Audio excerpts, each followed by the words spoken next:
Testing 1, 2.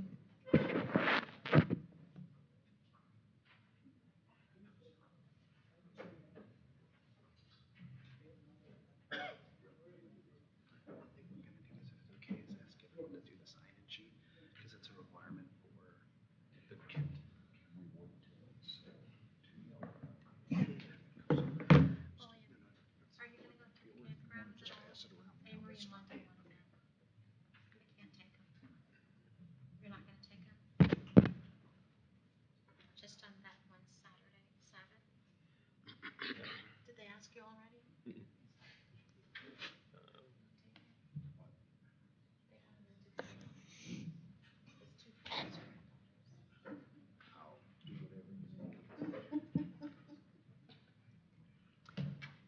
Good evening, everyone. We are just about 2 minutes away from beginning our meeting.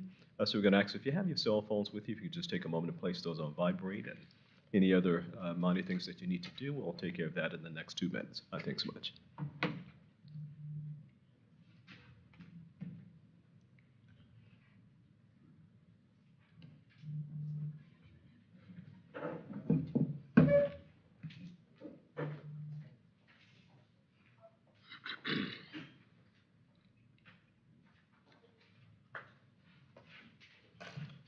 So we have any additionals?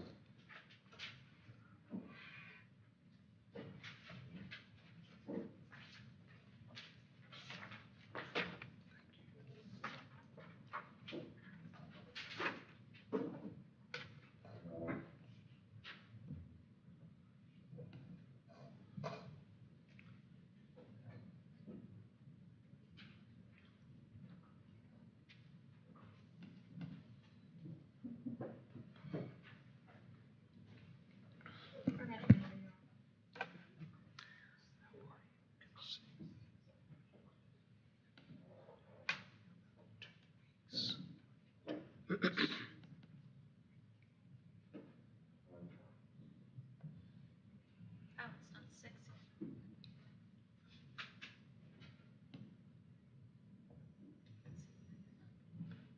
Go ahead, the pen up as well.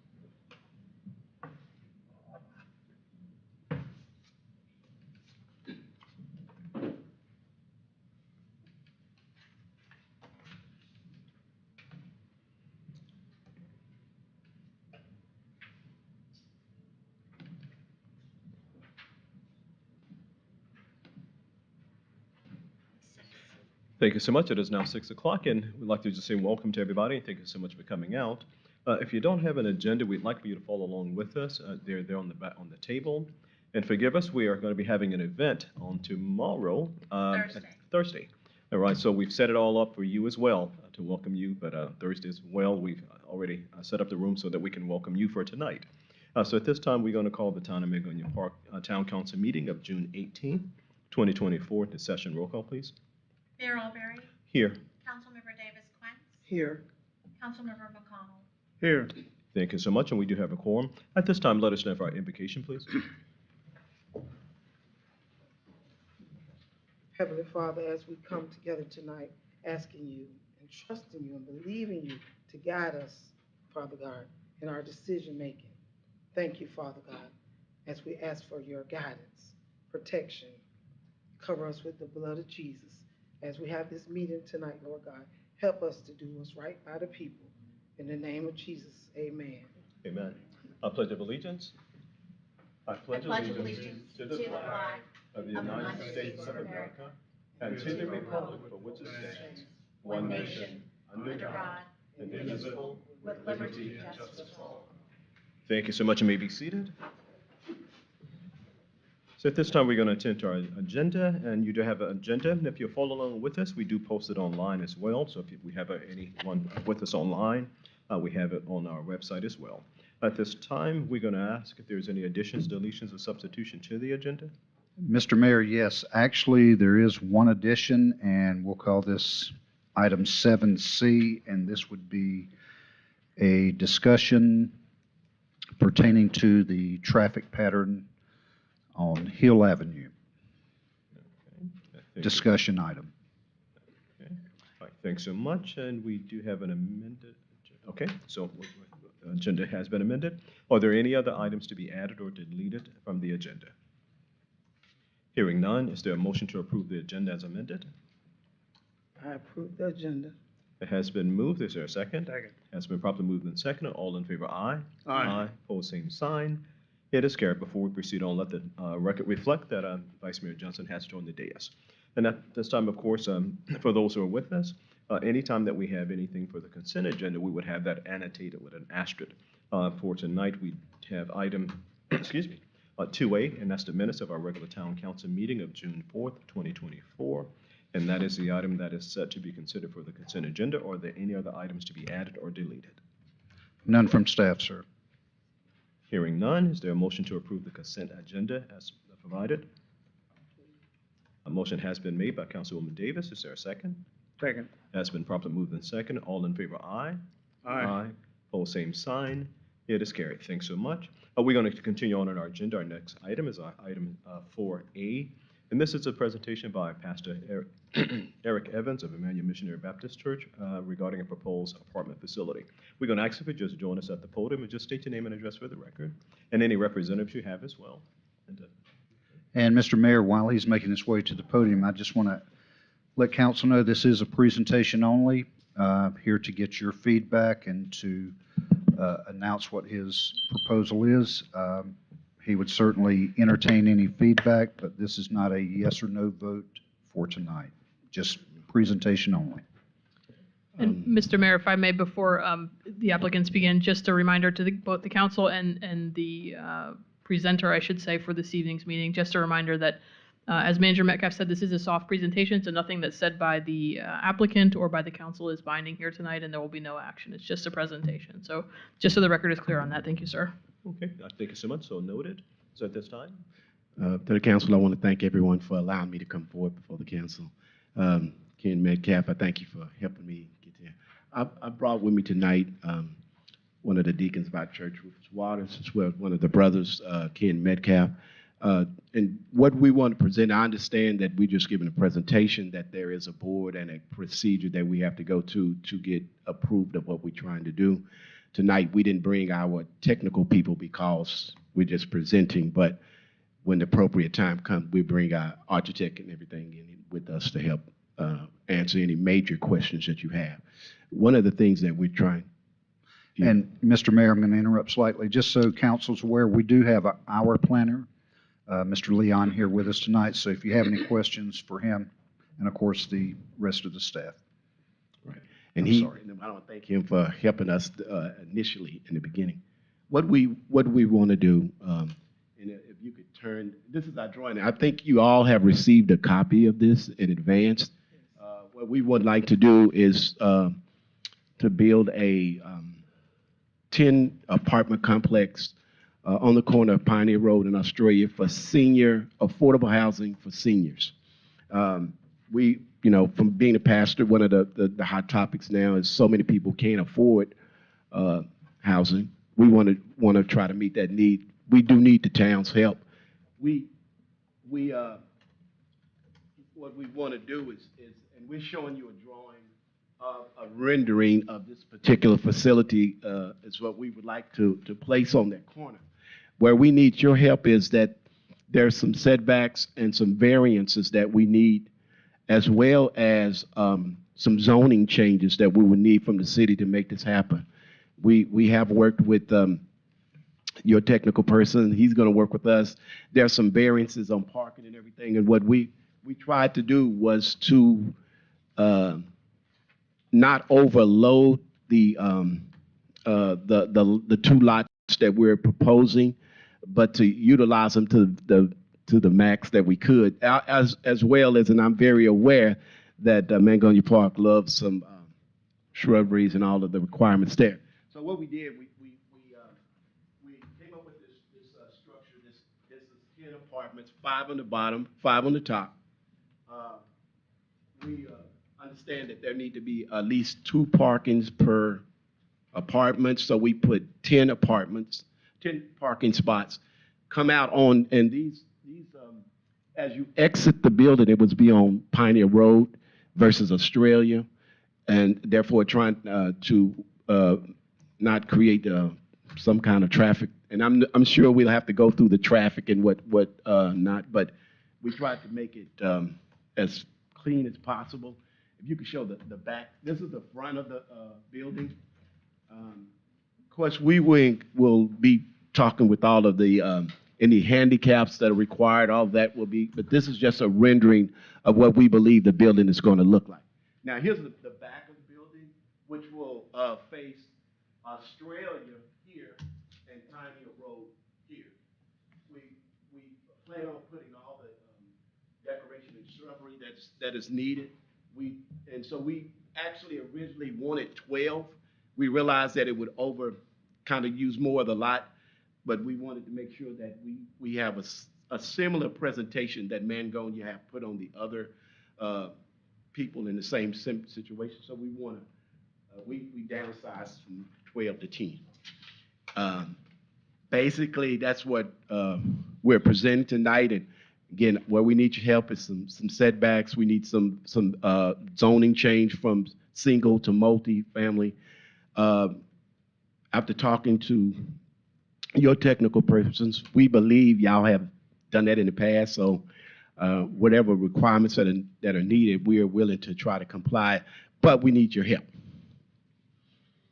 So that is my presentation in a nutshell. If y'all have any questions for me, I'm open. All right, thanks so much. And of course, as stated, again, for the record, this is a soft presentation. Right. So we'll see if there's any questions or comments that we have. We'll see if there's anything from staff first before we take council comments. Okay. All righty, so with that, if there's any council comments regarding what will become a proposed development. We believe it. Okay. All right, any questions or comments? Excuse me, will you guys be putting up a fence that is close to the road? The only, if we put up a fence, I think it would be on the side between the businesses and us. And it's a storage facility next to us there. Right. We probably do that. Otherwise, we want to keep it pretty much open and Okay. they're looking. Okay. Other questions or comments? You'll be making it for disability people also? We're gonna have some Disabled? apartments for the disabled. Okay. And I'm sure there'll be requirements that we have to meet, and we will meet those requirements as well. Okay. All righty. Other comments or questions? Thank you so much. If I could just segue from Councilwoman Davis, because that was going to be one of my questions. Now, so that we're clear about disabilities, are we talking persons with physical disabilities or cognitive issues, like Alzheimer's, dementia? Well, I'm be honest with you. We're thinking, and this is just conceptual stages right now, is that we'll have some of the bottom apartments more for people that are disabled versus climbing the stairs on the top one. We're planning on having ages of 55 and up. I'm assuming the people who upstairs are going to have to be able to walk upstairs. And the ones that we have for disabled will be downstairs. Okay. So again, we're speaking physical disabilities? Physical. I'm sorry, yes. Okay.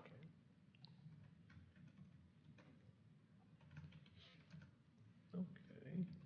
And so we do have the elevation. And again, this is all Right. just preliminary. Right. So we do have that in front of us. And let me just find it again. Okay, there we go. And so in terms of the rendering here, this is basically the concept of what you're really looking to do. So It if is. you were 5 months from now with an approval and everything else, this is what you would be building That's what I wanted. as Yes. we see it. Yes.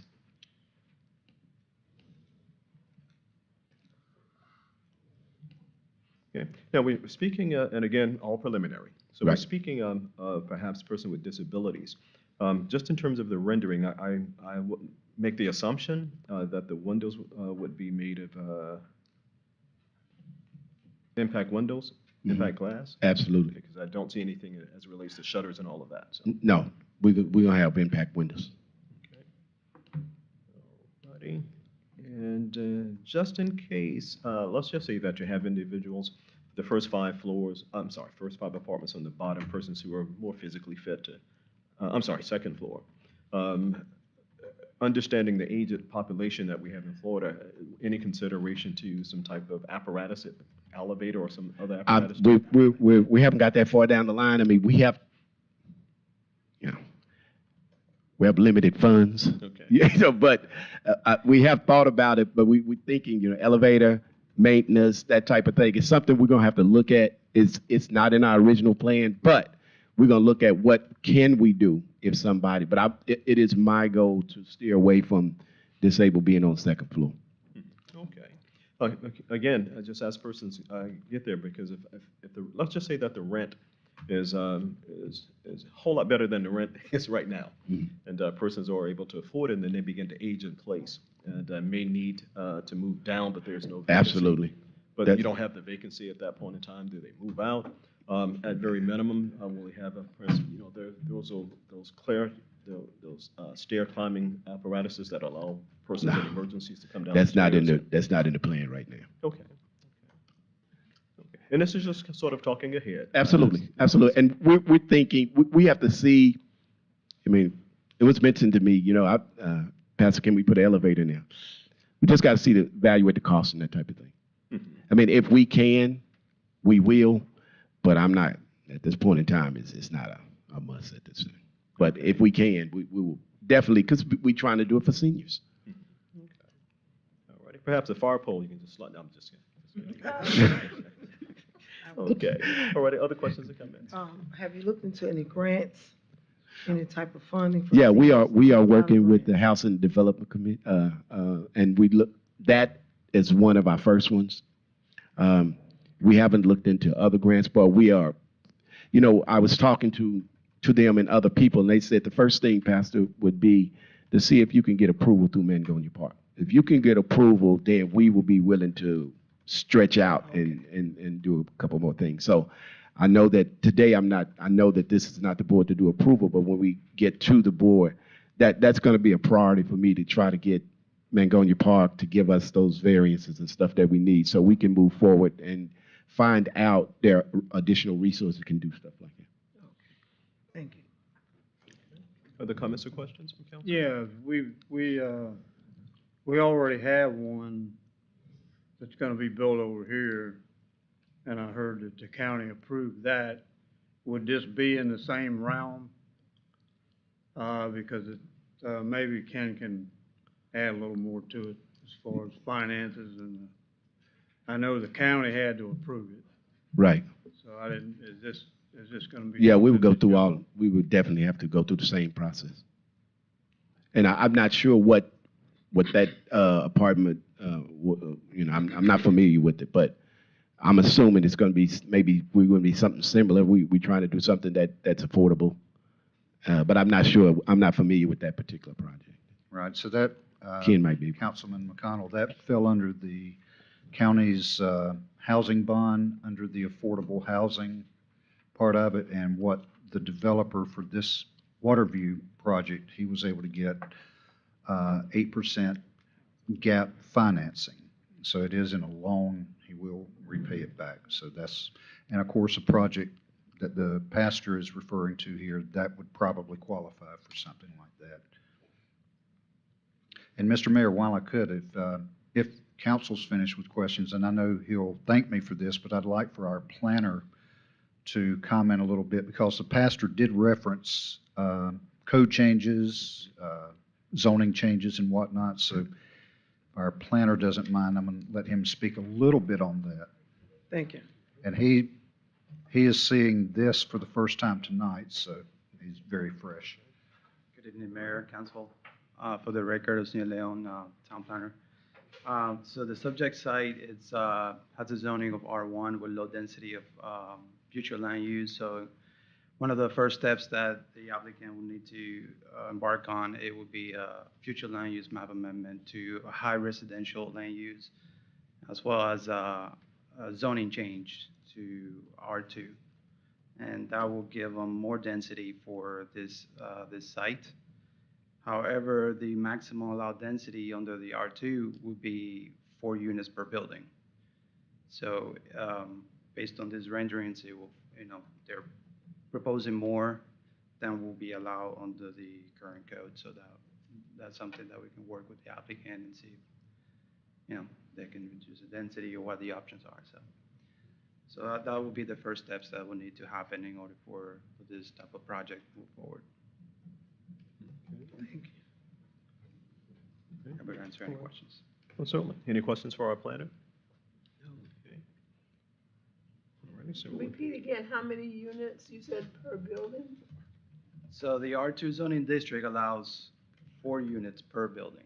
Per building, Yes, not per floor. right, per building. Right, okay. So under the current zoning, he'd actually have to break up the buildings in sort of a Right, technical which, kind of issue. this site is not that big, so it will be a challenge. I don't think it will be feasible to have multiple that. buildings in this site. It's less than half an acre, so. Righty.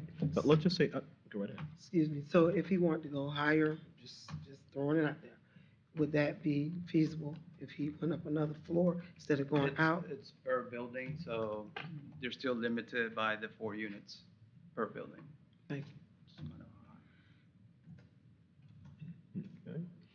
Alrighty. Now, just in terms of the space itself, in terms of the density requirements and such, let's just say that we were at a point in council where had moved ahead and given whatever variances were necessary. The land itself, is it big enough for 10 units? And I would imagine they're probably going to be, each unit is going to be at least 850 square. Okay. Okay, so that would be a total of about, my math is 8,000, maybe 9,000 square. I'm not aware of what, I haven't seen I haven't reviewed the proposed Okay, plans, yes. so. Okay. And we'll have more detail as we go along, so, okay. Alrighty. Now, we're gonna work with him, and we've already had initial conversations with him. Okay. And the architect did a lot of the drawings based on conversations that we had. Mhm. And so we're gonna work really close to try to make this happen, and whatever y'all allow us to do. Okay. And so for tonight, it's basically, we have the elevation, you just wanted us to see what the facade would be like in terms of what you're proposing, what it would look like. Okay. And Mr. Mayor, if I could, I'm sorry to make the noise with the microphone, but to your point, the total acreage of the site, that's, the density is controlled by that, right? So the density number that Osdale gave you, that's based on the parcel size. So that restriction doesn't go away. So to comply with your comprehensive plan, what would have to happen is the number of units has to come down to meet your current density restriction. As Osneal said, there can be a comp plan amendment to change from or lower to higher residential use, intensity of residential use, but that density is capped based on the acreage. So to your point, the square footage would come down because in order to meet the density, that the building has to reduce the number of units. Okay, thanks so much. We appreciate Thank that, Amity. Any other questions or comments?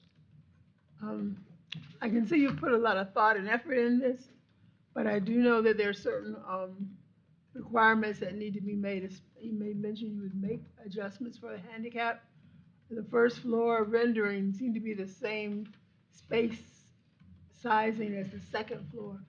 So the first floor, I'm not certain if you have access available space for handicap maneuvering of wheelchairs and so forth, if that's been considered, because That's some adjustments we're gonna have to make. We'll figure that out. Once we, again, this is what I'm gonna call, and it's probably not the technical right answer, low-level drawing. To move forward, we'd have to have construction drawings that would lay out everything, and then we would present it back to you. Okay. Other questions or comments? Okay. Alrighty, now we'll just simply say that we are always encouraging growth and development. And so we would be more, excuse me, I'm sorry, of course, with staff and so forth, working with you as we move forward on this. I'm just looking at the one last thing I had here. And if I don't have it for tonight, then at a subsequent meeting. Okay. Alrighty, and we appreciate what you're trying to do there to help our seniors and such, and we'll kind of see how things move along. Okay.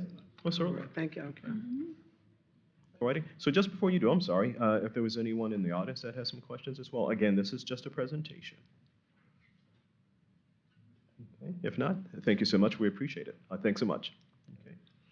Alrighty, we'll move on along in our agenda. Our next item is item 4B, and this is a presentation by Chenmore and Associates.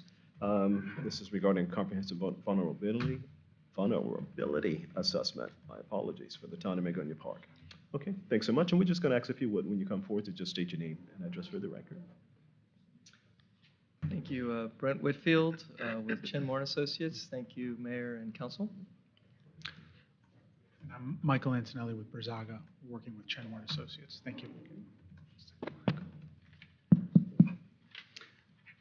Okay, alrighty, the floor is yours. Thank you so much.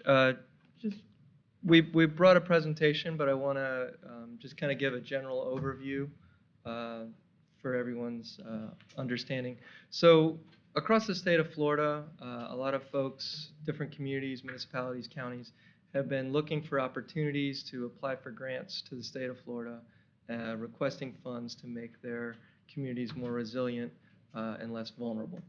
And a few years ago, the state decided that a good way to make the process more uniform would be to have everyone put together a vulnerability analysis of their community. And so, in foresight of the town and town staff, the town applied for a grant to the state to perform that vulnerability analysis. So the state of Florida awarded funds for that grant to perform this work. So what we're doing today is kind of starting the process of developing a vulnerability assessment. At the end of that process, we'll be able to submit that assessment to the state, and then the state will have kind of the record information that shows here are critical assets within the town, here is their exposure to concerns with respect to flooding, and here are some projects that are important to the town to make the town more less vulnerable and more resilient. And the key to this is step one. We'll go over this in the presentation, but I just kind of want to give an overview. The key to this is step one, to make sure we get a good grasp on what are the critical assets, what are the vulnerabilities, and make sure we're compliant with the state grant so that when we apply for reimbursement money, the town is paid properly and you have the record on file with them. But the second key, and I think in many ways the most important, is that when we're done, you have a list of projects that are registered with the state that you say, these are important projects to us. So next year, when you come back and ask for money to build some infrastructure improvements, it's on file, it's on the record, and your grant application for that infrastructure is supported. So this is a grant-funded study, and the intention of the study is to allow you to report to the state what kind of improvements you need, and in the future apply for grants to do those improvements. So that's kind of a big picture, and we'll go ahead and get started on the presentation. So by way of introduction, today I'm the representative of Chenmore and Associates. I'm the project manager, Brent Whitfield. I live here in Palm Beach County, and just as a total aside, in '96 I graduated from Suncoast High School in the High Life Fronton across the street, which looked slightly better than it does now, but not that much better in '96, just as a side note. Anyway, I don't have with me today, but a couple of staff members will be working on this that'll be doing some of the modeling. So we'll do a computer model and kind of create some flood maps that'll intersect with your critical assets. I'll be supported by some of my staff, Stephanie and Kenny there. Michael, who introduced himself, is with Brazaga. Chenmore and Brazaga team up on these types of things. So my team is more hard infrastructure, does a lot of engineering design and plans, and we have inspectors that'll watch water mains go in the ground, that kind of thing. Michael and Alec, Erica and Tanoa, their team really specializes in climate adaptation, communication with respect to resiliency, and so this is really a sweet spot for them, and we team up on a lot of these things. So we're doing similar projects for other municipalities. So jumping into what our agenda, now that we've kind of introduced ourselves, we're going to go through the specific process purpose. Michael's going to talk to us about how vulnerability is defined by the state. We're going to talk openly about critical assets and exposure and kind of get input from everybody here in the room, if we can, and then talk about how we'll be going through the process of identifying those projects, defining what assets are vulnerable, and kind of narrowing in on our report that we submit to the state, and then we'll kind of have a final discussion. So if we go to the next. So project purpose, we're really examining vulnerability and risk to critical assets from flood events. And in that way, we're going to identify projects that we can do to mitigate those. And a part of the process of getting there, we'll build a stormwater model of the town. So that's actually an asset that the town manager and staff can utilize going forward. If you know, someone in Tiffany Lakes is saying, hey, we have this concern with flooding, which I'm sure is something that might be happening already. The town can reference the model and say, oh, this is a valuable tool. We can kind of play with what happens if we made the pipes bigger. Would that address the flooding at all? And you can kind of play with it as a scenario. So that's something we have to develop to do this work, and so that's something we can turn over to the town when we're done. And then again, to me, the main value of this is it improves your eligibility for future grant funds for infrastructure. Okay, so question number 1, and I think I can pass it to Michael here. Thank you, Brad. So I'm gonna ask some of my team members to pass around a comment card. Part of our goal tonight in complying with the grant deliverables, we're going to be circulating a sign-in sheet as well. We're required to submit that in order to comply with the first deliverable. But we want to get some community feedback as part of this process. So our first question that we would ask of everybody is to just describe your experience with flooding. How has it affected your lives? How has it affected your daily operation? And how has it impacted you overall, so that we can get an understanding of what your experiences have been and where those flooding problems may exist. This will help us as we go through and build out this model to align with what's being seen on the computer screen with what's actually happening out in the real world, and help us to validate everything and understand priorities as well.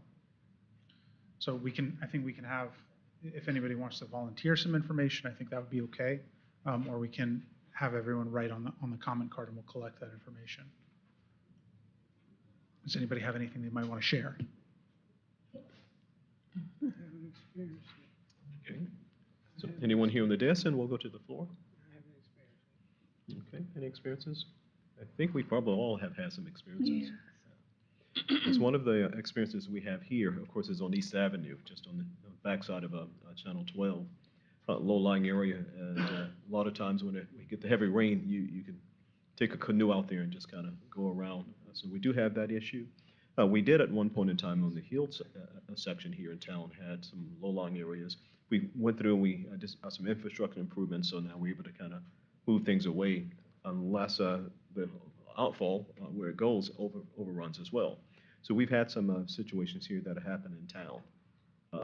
That one on East Avenue, I think, still exists during heavy rains. And I'll say, the town manager connected us with Laurent Van Cott, who's a consultant to the town. And we did speak to him, got some information about the East Avenue concerns. And so we are collecting data as well, but we want to make available any comment or input. And if folks that are maybe listening remotely to the meeting want to provide the town and staff any information, we'll take that as well. Yes, certainly. Alrighty, other experiences have been where water just have come almost up to the door. Then, of course, when it begins to recede, it leaves a whole lot of trash that you have to go out and clean up. And we've actually seen catfish that walk, coming from wherever they come from. Never see them until that happens. So we've seen that, walking through the water as well. Fortunately, no snakes and gators, but we have had experiences here in town with flooding. Oh, yeah, Presidente. Uh-huh. Oh, I forgot about Presidente. Yeah, over in the plaza? Yes. On Santa Plaza? It's still flood. Thank you. So I want to take a moment to explain sort of the framework for how these vulnerability assessments work.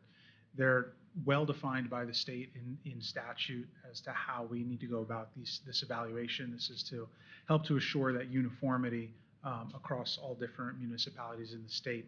And what this looks at is it starts with evaluating exposure, which is under what sorts of storm events are we expected to see what level of flooding.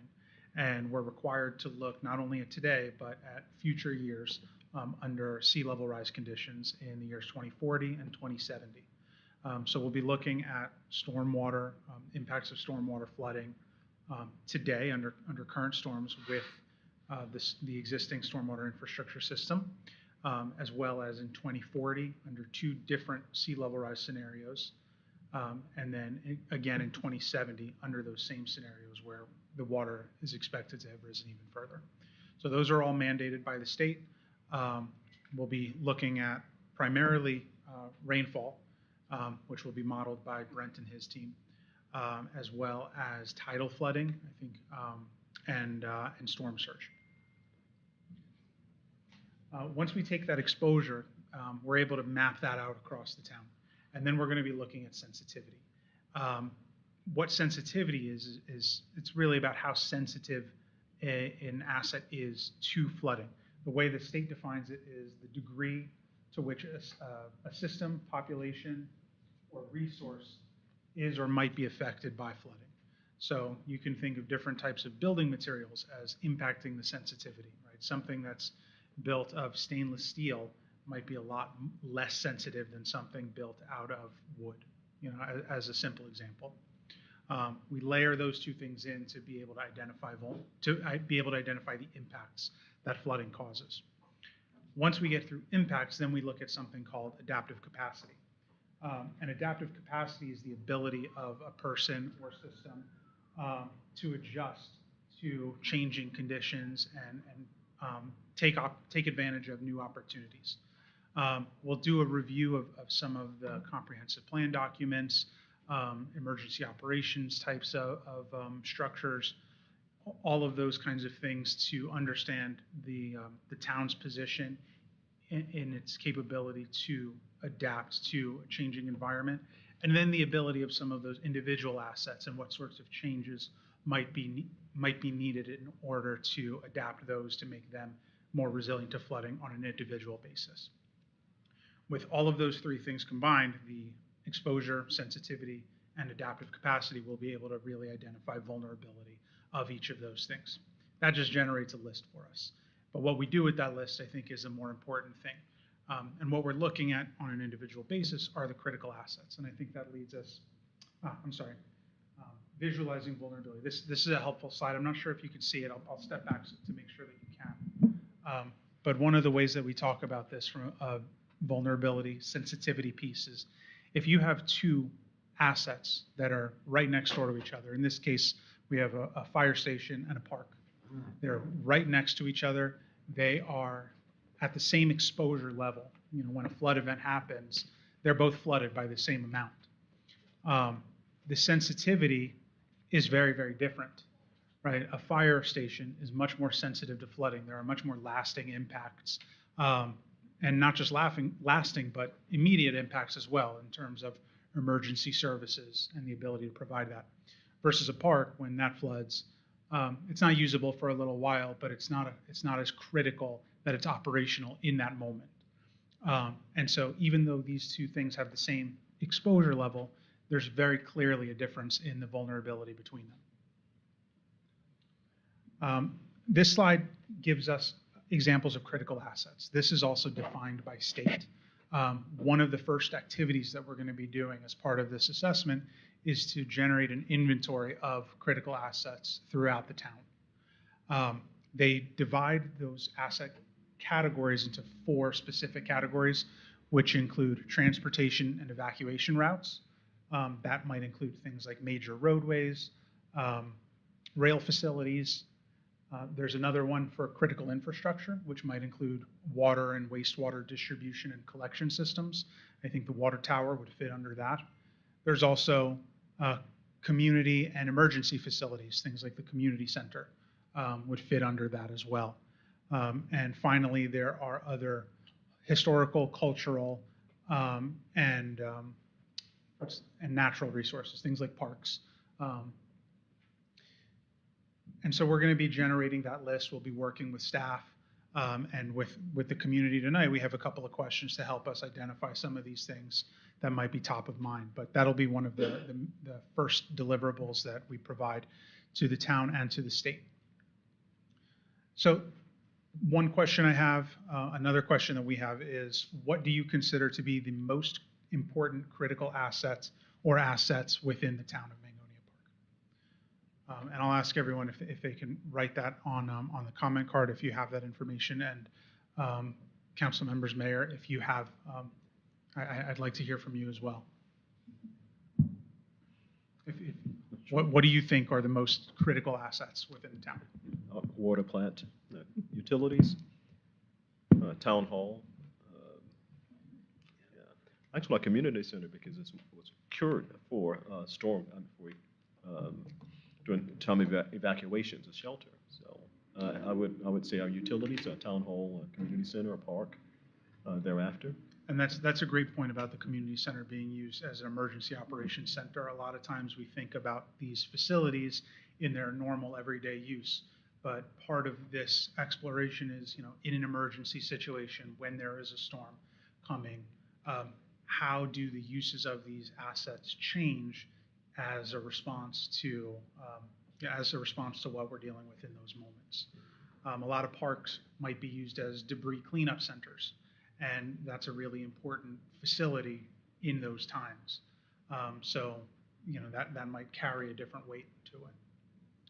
Another question would be, what other assets should we be thinking about that might not necessarily fit within the boxes of these critical assets? This is the town's opportunity and our opportunity to explore other areas that we might want to understand in that context. When you're referring to this, you would also consider access routes if there's evacuation. Yes. So the roadways and the railways would be considered as critical. Yes, those are both considered critical assets. I would say our gas stations. Quite oftentimes in an emergency situation here in Florida, of course, with the storms, to be able to get the fuel necessary to run generators, which may be critical in certain situations where persons are on oxygen and such. The park for distribution of emergency supplies, water and such. So our gas stations, I think with the stores, of course, as well. Excellent. So for everyone else as well, if you can also write your feedback on the comment cards, we'll take those back and aggregate all of this information. And I'll hand it back to Brent to walk us through the timeline and the next steps. Thank you. Mm-hmm. Thank you, Michael. So as Michael described, we're kind of in that data collection phase now. So the town manager has connected us, as I mentioned earlier, with Mr. Laurent Van Cott. We also met with the consultant from Calvin Giordano, David Stambaugh. We spoke at some length about the water plant.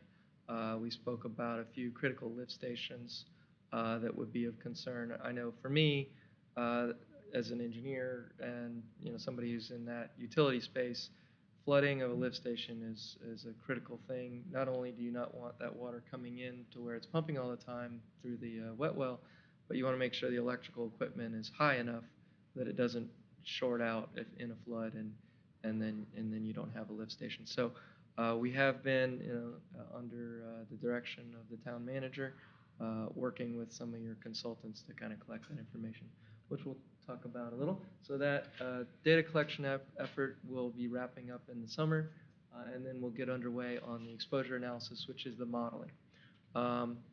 So I'll talk a little bit more about that as we go forward, but once we build that model that shows what the current level of flooding is, the 2040 flooding, the 2070 flooding, as Michael had discussed, then we'll get ready to do the sensitivity analysis and start to see how that overlap, like the slide with the fire station in the park, would work together. So where's the flooding where it is having the most sensitive areas, and where's the flooding where it's maybe not as sensitive, and then we'll be able to pull it all together. So we expect to be done in the beginning of next year, which sets up nicely because the grant applications that you would want to apply for maybe raising the equipment at a lift station or installing a generator, that grant application is due September of next year.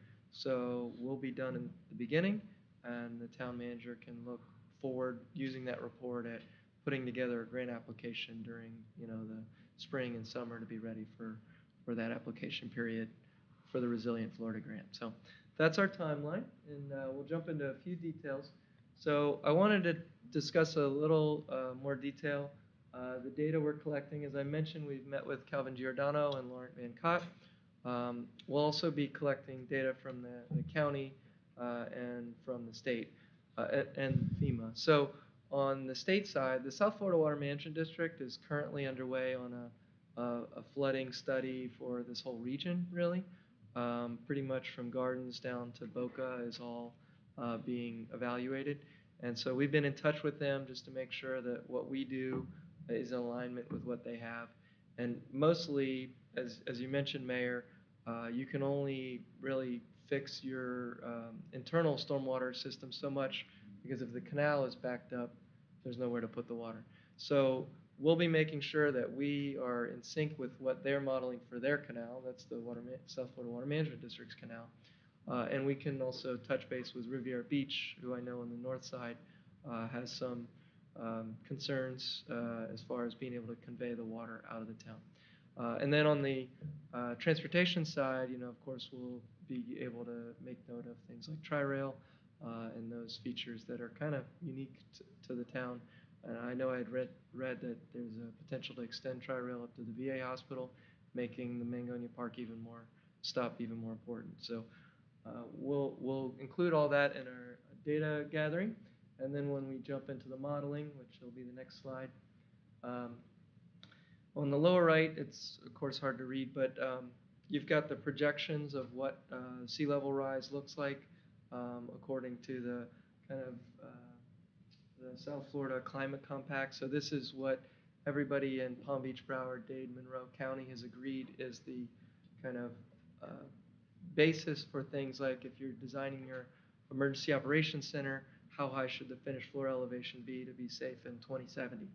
So we'll be using that same information that's based on NOAA data and agreed on by the local counties as the projected tides in that 2040 and 2070 range. And we'll be building a model looking at things like the 5-year storm, the 10-year storm, the 100-year storm, all that kind of thing. Just as a reference, our team we do this for a lot of different municipalities. We've got PhDs that'll be working on this in the office, so I've got a really nice, finely tuned team that can help put this together. And when we jump to the next slide, the sensitivity analysis. So again, we're looking at, we've got things like our lift stations. We'll be working with David Stambaugh and folks like that to make sure we understand what's the depth of flooding that tips into that damage criteria. So if it's 6 inches, is it a foot, is it 2 feet? We're making sure that we're matching everything up with that sensitivity analysis. And then we jump to the vulnerability. And this is where I think in talking with the town manager, we want to make sure that our final recommendations are aligned with some of the things you're already doing. So in our discussions, we know that you've already done a master plan for your water system. If we can find some locations in the water plant where, hey, ideally you have a tank and a high service pump, maybe that's not something that is justified in this study, but maybe we can illustrate that the current system with the current water tower is an issue and that it is a vulnerability concern, and we can kind of back up and support the documentation being put together by your water consultant, and maybe the two can come together in your grant application.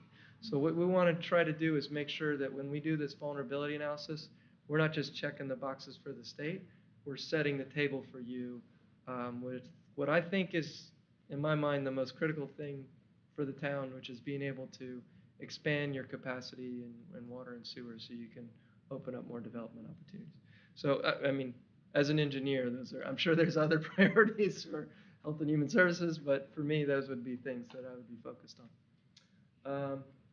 And of course, we'll have a report that has maps and figures and publicly available, and most important, is that it's compliant with the grant that you already have so that you can get all the reimbursement for the work.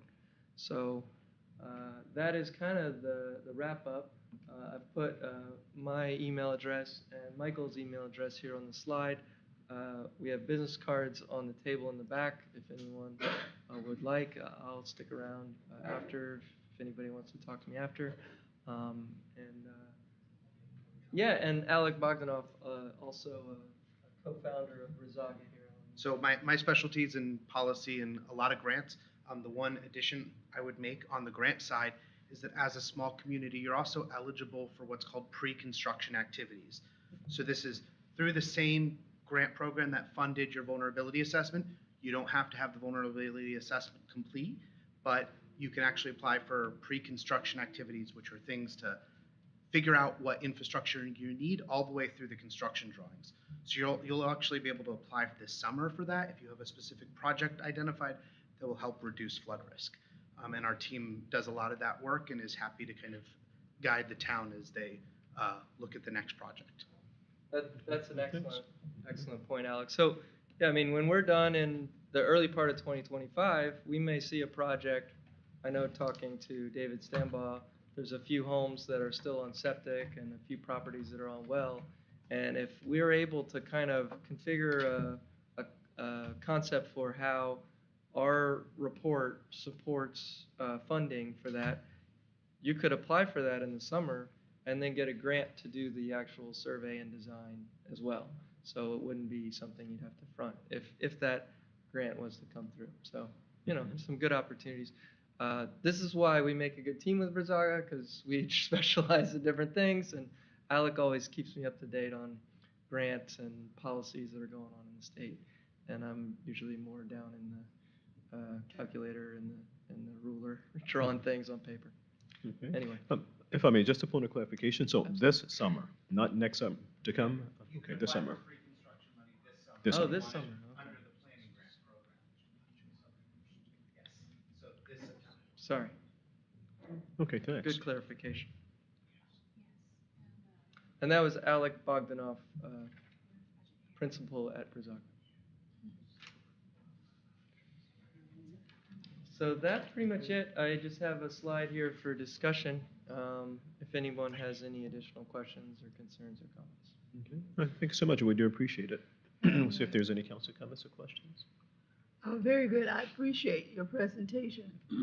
I just want to know, will this presentation be available in paper form? Yes, we can do that. I don't have copies with me right now, but we will bring them to the town manager's office. We can do it as early as tomorrow. Our offices, just for your reference, Chinmore is just down Australian, just before you get to Okeechobee, kind of just past Channel 5. So we're 10 minutes away. Anytime you need me, come on by. Okay. We can almost try rail. Yes, We're at the West Palm Station. All right, other comments or questions? Okay. All righty. So just before we go out to the, we'll go out to the audience and then we'll come back to the dais. Yes. I'll go right ahead. And just state your name for us and your address.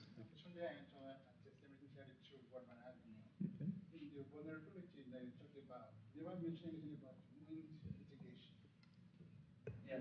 So there are different types of vulnerability analyses. This one is specific to a flood analysis, and actually something that can be piggybacked on. Palm Beach County is currently doing a vulnerability and risk assessment plan with an action plan involved in it, and that's countywide. And so that's being funded by a different grant. That's a multi-million-dollar project, and that's including like kind of vulnerability to fire, vulnerability to heat, vulnerability to wind, and other elements. So we're staying inside the scope of what the grant funding is provided, but Rizaga and Chinmore are on that team, which is a larger company, a company called Tetra Tech. So we can communicate to the town manager what those findings are. That's a multi-year study, but we can certainly keep you in the loop with what the county's finding from a wind mitigation perspective. It's a great comment. Thanks. Okay. Any other questions from the floor? Yes. My name is George Ferguson, Cedar Pastor Power Prayer Ministry. Great presentation too as well. I want to ask, the data assessment is on, you answered this question, it's only for the flooding, but my action was to deal with residents. But also the grant option, is it only for the town or is it for the residents and homeowners too as well, if they have infrastructure in places or something? So the Resilient Florida program is only for local governments, but the state has, specifically for wind vulnerability, they have a program called My Safe Florida Home. It was just refunded. If you're not familiar with it, I believe it's a 2-to-1, so for every dollar you put, the state will give you 2. I may have my numbers backwards, but I think that is Mike saying that's correct. Up to 10,000? I believe it's up to $10,000 for wind mitigation. That includes roofs and windows. So if you're looking for individual mitigation options, there is a state program. The money went very quickly, so apply very fast. Information's available online, and that's a great way for them to help homeowners. My Safe Florida Home. Okay. All righty. Other questions from the floor? Okay. Seeing that there's no other questions or comments on the floor, we'll come back to the dais. And just for the record, if we could, and we know how we got here, things sort of happen, and sometimes people are a little confused. We have a presentation, but how did you get here? So either Amity or Ken, if you want to just kind of give us a brief how we got here. I know we put out an RFQ, and then I'll let you take it from there, either one of you. Mr. Mayor, so as Brent indicated before, we applied for a state grant last year about this time, and we were approved, and it is specific for a vulnerability assessment. And what we had to do from there was to put out a RFQ, request for qualifications, to local firms that wanted to bid on doing the work. Brent's firm, Chinmore and Associates, won that bid as selected by town council. So where we're at today is they have to kick this off with a public input meeting. So we're kind of combining that into our town council meeting. And then from there, they have had some preliminary discussions like you talked about with Van and most recently with David. And they do happen to be in the same office with our planners, Osneal and Nilsa, so they can We're down the hall. they can reap the benefits of their knowledge as well. So that's kind of where we're here. The grant amount in this case is for $191,000. Thanks so much, Ken. I appreciate it. I just wanted for the record, in case there's someone listening or someone in the audience, that you started at step B. We want to just make sure you understood step A as well. Okay. All right. If there's no other questions or comments from the dais. Okay. Anything from administration, staff? Okay. All right. If not, thank you so much. We really appreciate it. We'll Thank you look forward so to working much. with you. And thanks so much for the I'll stick around presentation. after if anyone else has any questions. Well, thanks. We would appreciate it. Oh, thanks. Okay, certainly. Okay. So with that, we're going to continue on in our agenda. Our next item is item 5, Palm Beach County League of Cities. Amity? Thank you, Mr. Mayor. Just a reminder, the next league meeting is actually next week. The month is passing us by here. That's June 26th, as I reported at your last council meeting. As I told you before, it's at the Sand Hill Crane Golf Club in Palm Beach Gardens. What I didn't have for you at the last meeting, and unfortunately it's that time of year, but the speaker is going to be Mary Blakeney giving a hurricane update because we have entered the dreaded hurricane season. So that'll be who's speaking at the upcoming league meeting. So with that, I'll answer any questions. Thank you, Mayor. Oh, thank you so much. Any questions or comments for Amity? Okay, hearing none. Next item is item 7A, and this is a request for approval to set the date, time, and place of the first public budget hearing. Ken? Mayor, Vice Mayor, and Council, this is your annual event where you have to set the date, time, and place for your first public budget hearing, and staff recommends that to be Tuesday, September 3rd, 2024 at 5:45 p.m. here at Town Hall in the William H. Albury III Council Chambers, 1755 East Tiffany Drive, Mangonia Park, 33407. We would like for you to entertain that. For the public's knowledge, we will have 2 public budget hearings. The mandate is that your hearings on the local level cannot interfere with the school board's hearing and the Palm Beach County Commissioners meeting. So the second one may be a little tricky, but the first one is on our normal meeting day the first Tuesday. That is the Tuesday following Labor Day. So we would ask for your support there. Thank you so much. And of course, this is an action item. Staff is looking to set that as the town manager stated. Any questions or comments? And if not, we'll entertain a motion. But all 5 of you be here. Yes. Okay. Time, sir. Alrighty, so with that, a motion, please. Mr. Mayor, I so move that we approve the date set for and time and place for our public budget hearing as Tuesday, September 3rd, 2024, 5:45 p.m. Motion has been made. Is there a second? Second. Any questions on the motion? Hearing none. Roll call, please. Councilmember Davis Quince, Yes. Councilmember McConnell, Yes. Vice Mayor Johnson, Yes. and Mayor Alberry. Yes. Passes unanimously. Okay. Thank you so much. Our next item is item 7B. This is a request for approval to set the 2024-2025 proposed millage rate at 99.00 mils. Ken? Mayor, Vice Mayor, and Council, this is also something you do annually, and it's required by the property appraiser and the tax collector that you do this by July 1st. So in this situation, you set the millage rate, and as you go through the budget process, which we've recently begun, as you go through that, if it's the desire of council, you can lower that amount, but you cannot raise it once it's set. So staying where we've been for a number of years now, the recommendation would be for the millage rate to be set at 9.9000 mils. Thank you so much, Ken, for the explanation. Is there any questions? Any comments or questions?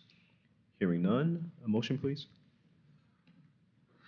Mr. Mayor, I move that we approve the request to set the millage rate for 24-25 and the proposed rate at 9.9000 mils. Motion has been made. Is there a second? Second. Has been properly moved and seconded. Any questions on the motion? Hearing none. Roll call, please. Councilmember Davis Quince, Yes. Councilmember McConnell, Yes. Vice Mayor Johnson, Yes. and Mayor Alberry. Yes. Thank you so much. And we're hoping at some point we can lower again. We had a little relief to our citizens, residents this year, so we're hoping we can do something again. So with that, our next item is item 7C, and this is discussion pertaining to the traffic pattern on Hill Avenue. Ken? Mayor, Vice Mayor, and Council, so recently I was alerted to some concern coming off of Hill Avenue. Our old ordinance is that if you're traveling on Hill Avenue from west to east, you cannot make a right turn off of Hill Avenue. And that is an ordinance that goes back to 1990, I believe. The concern is for local traffic's ability to make that right turn. So we've had signs up, and I think some of the signs lend itself to the confusion. So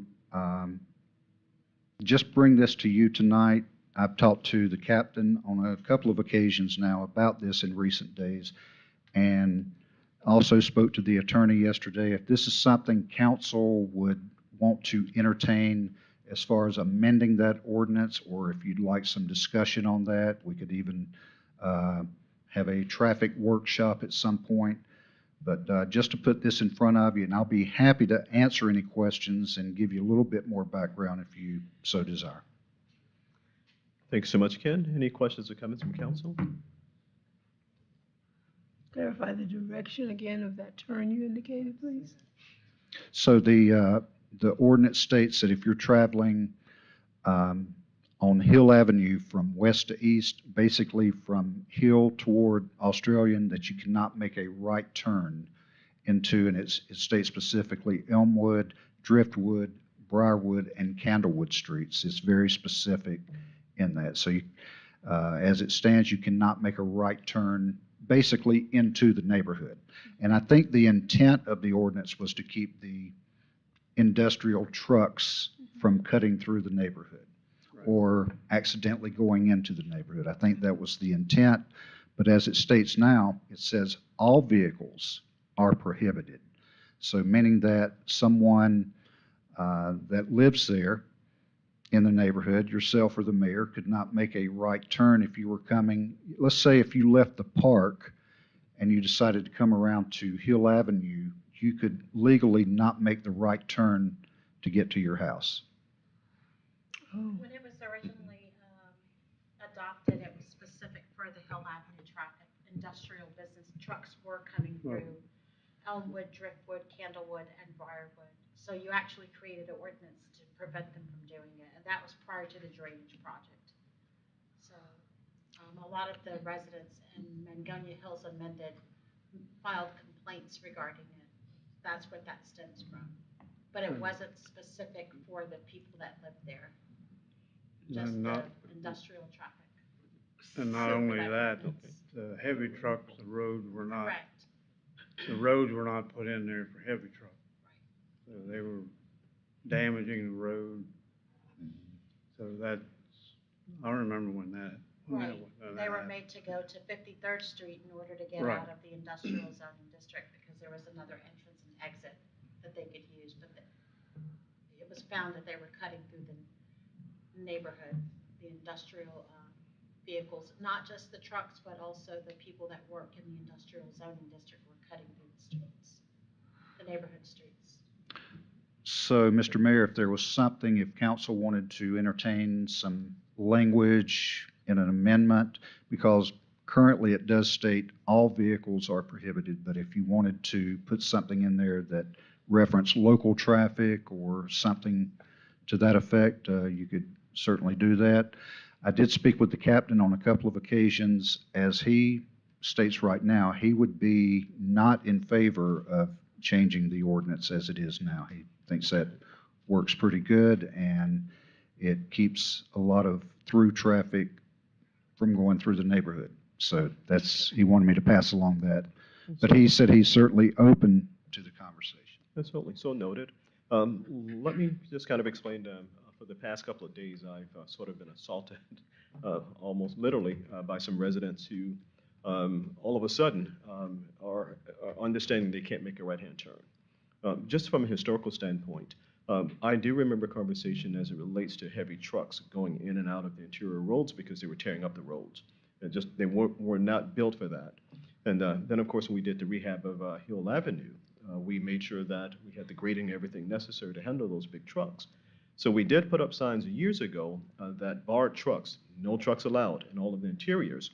So in all honesty, and I confess, I'll always just tell on myself, nobody else. I've been breaking the law for a long time, for as long as those signs have been up. And in all honesty, I had never seen those signs until it was brought to my attention. They look new. So they look new. I was totally unaware because I circle the park to make sure the gate is locked and everything else, and then I make a right-hand turn. Until, what is today? Until Sunday, I was totally unaware of those signs. So now from the standpoint of just the logistics, it makes no sense at all to tell residents that they can't make a right-hand turn until their driveway. I so noted for the record of the captain's position. I'm of the opinion that if a person is coming from the park, they shouldn't have to go all the way around to Australian, then up to Hill, and then still can't make a left. However, the car is still going in the same direction. If they came from Australian, came to the light, came downhill, and then made a left-hand turn, it's still going into the same direction, just from a different direction. So technically, it makes no sense at all because you can still go down that road if you just burn a little gas, go around and come back. So it makes no sense in terms of the logistics of it. So just my position, and I'm speaking for the residents. Whatever the council decides, I believe in abiding by the law when I know it's the law. Okay. When I know it's the law, I abide by it. But just speaking in terms of just the difficulty, and we have seniors in there as well that are still driving. I would say that we should, my position would be to entertain a change of it. This happened back in 1990. I wasn't on council until 90. I was totally unaware. For years it was on the books, but it was never enforced until I think Sunday, Saturday or Sunday, when the first enforcement of it happened. Then it becomes known, and so yeah, it took everybody by surprise. But again, just in short, I would say that we revisit the ordinance that was put back in 1990, for whatever reason it was then. Ordinances are not immutable. They're subject to change. When conditions warrant things change, then you make the changes necessary. And so that would be my position, that we change it. Other comments or questions? That's the reason I asked for clarity on that, because I really think it is nonsensical for residents to have to avoid their right turns on their own streets. I definitely think we need to revisit the language and make it specific to the traffic that it was intended to prohibit, which is the commercial traffic. Well, just a point of correction, the ordinance, however, reads all traffic, cars as well. I know, So, but I'm saying my recommendation would be to revisit and amend that ordinance to be specific to the intended purpose. right, but my point is, that is the intended purpose, all cars. But I think what you're saying is that you want to limit it to heavy trucks. From what I heard from McConnell, the intention was for the industrial traffic. No, the ordinance is for all I know what it vehicles. states, I'm saying the intent. I just avoided to clarify it at the time of its writing. But the intent was for industrial traffic, and that needs to be clarified with specifics and not to include residential traffic. That's my point. What is the current ordinance from 1990 states? It says in its 24, chapter 24, section 24.6, it states that all vehicles are prohibited from making a right turn from Hill onto Elmwood, Driftwood, Candlewood, and Briarwood. So that's the intent of the ordinance, prohibit all That's what the cars. ordinance states. Right, and so that's what I was articulating, that we need to be clear about it, and I agree with you, that we specifically state heavy trucks. We do have the signs posted on all of the entries, no trucks. But then somewhere, somehow, those signs came up that says, no, just a no right turns symbol, right? And as I was standing, I'm looking straight down at every entry, right? And there's a sign, which I had never seen before. I'll be honest, I had never seen those before. I have pictures at home. No, but I had never seen those before. So, but as we look at it now, we take whatever comment, whatever direction the council has, and we'll go with that. So, other comments or questions? Yes, it should be revisited, and it should say local traffic only for our no big trucks. You might have to put a couple signs out. No industrial trucks. I think you have to do that, because that is crazy that you can't turn right into your own neighborhood. So yeah, we can revisit that. I Okay. agree. Alrighty. Other comments or questions? Okay, McConnell? Yeah, I mean, that's what the intention was when they put that in there. I don't remember the exact wording, but it was due to commercial traffic. They're just, the roads were not put in there for that, and, you know, they were tearing up the roads, and a lot of the big trucks, you know, it's kind of tight for them to even make some of the turns down there, so that's what that was about. Right, and we had a specific conversation here from council, I remember some years back, and we posted the no truck signs, but we never posted no right turn at all. It was always to prohibit the trucks. And so the actual language of the ordinance is no vehicles, right? That is the intent, right? That's the language of the ordinance, but so intent sort of happens sometimes in conversation, but the final language was no car, no automobiles at all. And I think, and that's what we're looking to correct, that no, if I'm driving a car, I should be able to make a right-hand turn into my driveway, because there's driveways right at the right-hand turn. And so you would have to go all the way down again and go around to come back because you can't make a right-hand turn. So I just, no, it's an ordinance that I think needs to be addressed and corrected. And I think, and this, of course, is a discussion. But if we have unanimous consent on that, we can give direction to our town manager and attorney that, yes, we would like to see that revised to prohibit just the trucks, which we have the signs for, no trucks allowed, heavy industrial trucks. So, okay. That is the consensus of the council? Absolutely. Okay, thanks. Alrighty? Very good.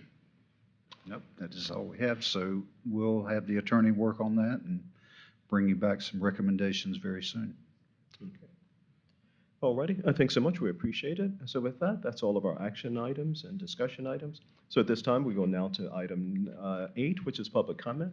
At this time, we open the floor to any public comment. If you have any comment that you'd like to make, we're going to ask if you just join us at the podium and just state your name and address for the record. And if there's anyone who's with us online, there is a slight delay, but we'll be more than answering you as well. Okay, so the floor is now open to public comment.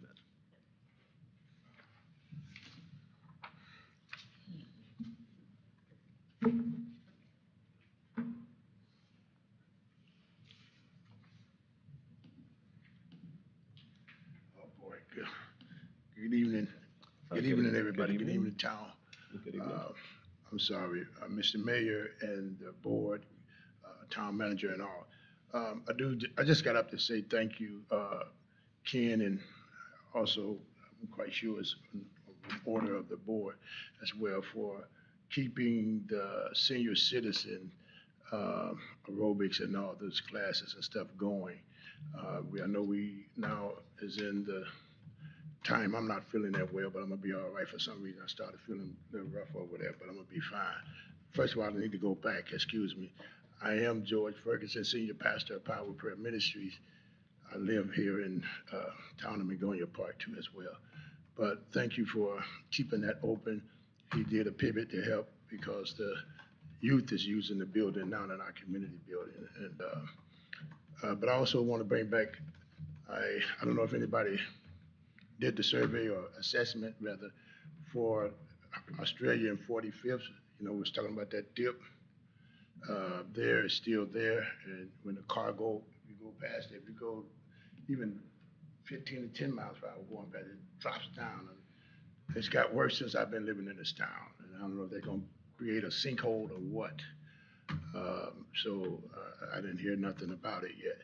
It's Australia and 45th at the red light, going east, going south. You headed south on Australia right at the red light. So when you go across 45th going south, it dips down. So I don't know if anybody haven't heard nothing back on it yet. And All righty, we may have made contact with the county, both county roads. Let's go to Ken. I'll do it. And admittedly, I blew that the night that you brought that up. Your wife had also brought up part of Tiffany Drive. We Right. took care of that, okay. but we forgot your part.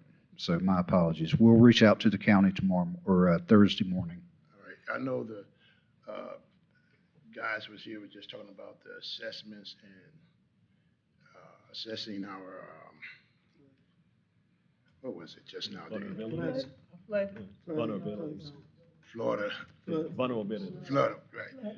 So you did bring it up, and I think it's need to be brought again, but every time it rained, right there at the Presidente, coming out of the entryway, I done seen an accident happen at that time there too sometimes. It get flooded real bad. I don't know if that's our sewer or what is that, but that needs some attention because we've been having a lot of rain lately, and it's gonna come again as soon as the hurricane is coming. We know It's that. not the sewer. Okay. That's the county Just the drainage, so. County drainage. And it good.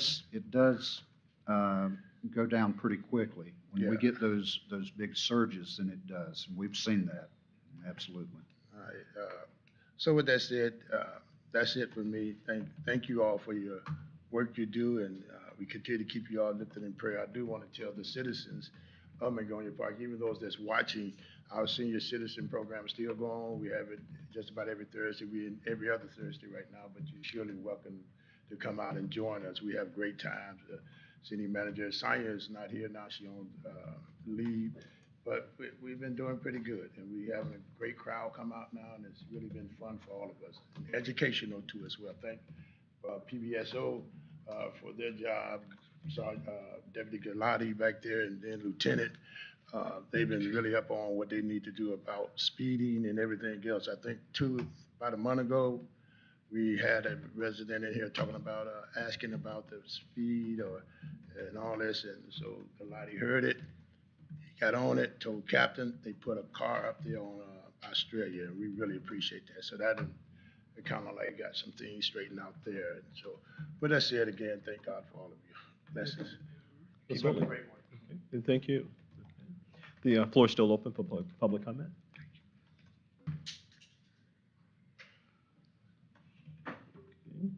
Seeing that there's no other comment from the public, we'll close public comment and we'll return to the dais. So at this time, we'll take a look at our reports. Ken? Mayor, Vice Mayor, and Council, I really don't have a whole lot for tonight. Just to remind, the apostle spoke about our seniors. We do have our seniors Juneteenth program on Thursday here at Town Hall. That's why we're kind of decorated tonight. That begins at noon. We'll certainly be eating by 12:30. And really, that's all that I have tonight. Just one point, he mentioned mysafefloridahome.com. That does open up on July 1st, I think at midnight. So it'll go quick. They do put the priority, as the representative said at last meeting, on ages 62 and older. It needs to be 59, but 62 and older, they put the priority. So jump on there fast. It will go quickly. So that's all I have tonight, unless you have any questions for me. Any questions for Ken? Yes, has anyone addressed that pole on the hill section that's leaning?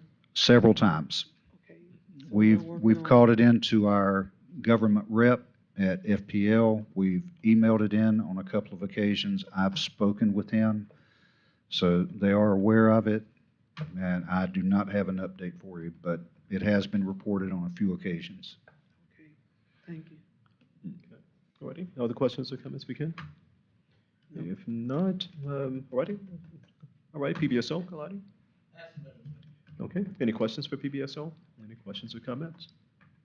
Okay, and thank you guys so much for what you're doing out there. We appreciate it. Thank you. Okay. All righty, so at this time, Amity, you have anything? Thank you, sir. Just two quick things. I just wanted to make sure I sent to you all a couple of separate emails regarding Form 6. So the July 1st deadline is coming. I just wanted to make sure that you are aware. You are now required to file Form 1, not Form 6. There was a temporary injunction as a result of the litigation, so you are not required, do not file Form 6 by July 1st. File Form 1. I would encourage you to do that quickly, just because it is still active litigation. So in the event something comes between now and July 1st, get it filed. I don't expect that, but file Form 1. So I just wanted to make sure you got my emails on that. If you have any questions, feel free to call me after the meeting or after any time, really. But the other update is at your next meeting, hopefully, we're going to be bringing to you an update to your public participation resolution. We've been reviewing them for all of our clients. Yours is becoming it's a little bit dated now, so we're going to do a quick update to it just to make sure that the enforcement provision and the actual rules are set forth a little bit more clearly than is in your current version. I think your current version, off the top of my head, I think it's from 2013. So just minor updates, but just to get it a little bit more clear. You don't have issues with that, but just so that if ever there was to be an issue, there's a prescribed process that's followed. And those are my two updates for you. Thank you. Thanks. Questions or comments for Amity? Okay, hearing none. Okay, we'll now go to council. Councilman McConnell, you have anything? No. Okay, Councilwoman Davis? No.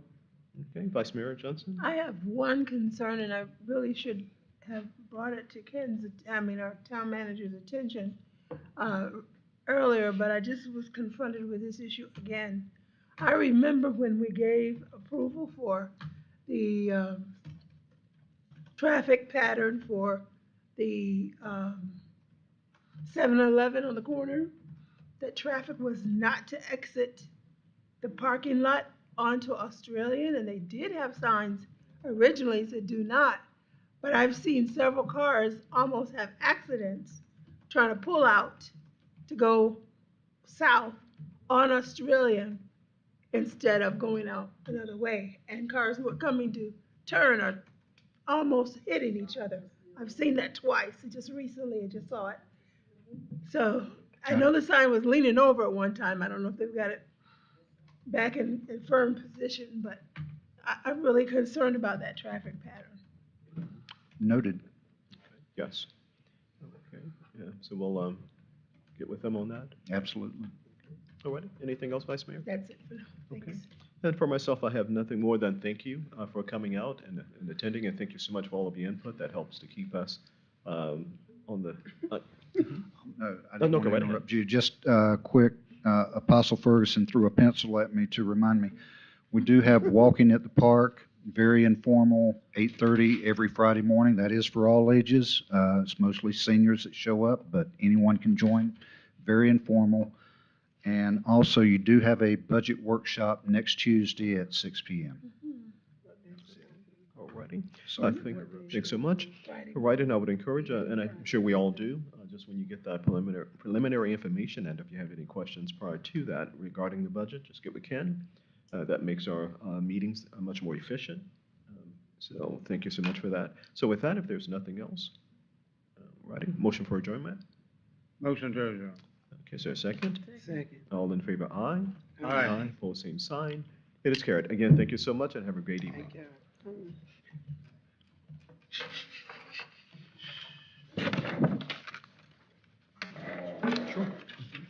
Mr. Ken, I told you, I just didn't, I Good night, forgot. everyone. Almost got Okay, good night. on board with it. Gosh, I shout saw out. that hand go up. Trees, plants still too high. Yeah, we just move back. They need to move it. Like, I was like, oh, just that. Got it. He stopped. I was like, yeah, tell them they gotta keep it, take it up. Oh. All right. Okay. See you guys later. Thank you. Nice to see you. Just shut down.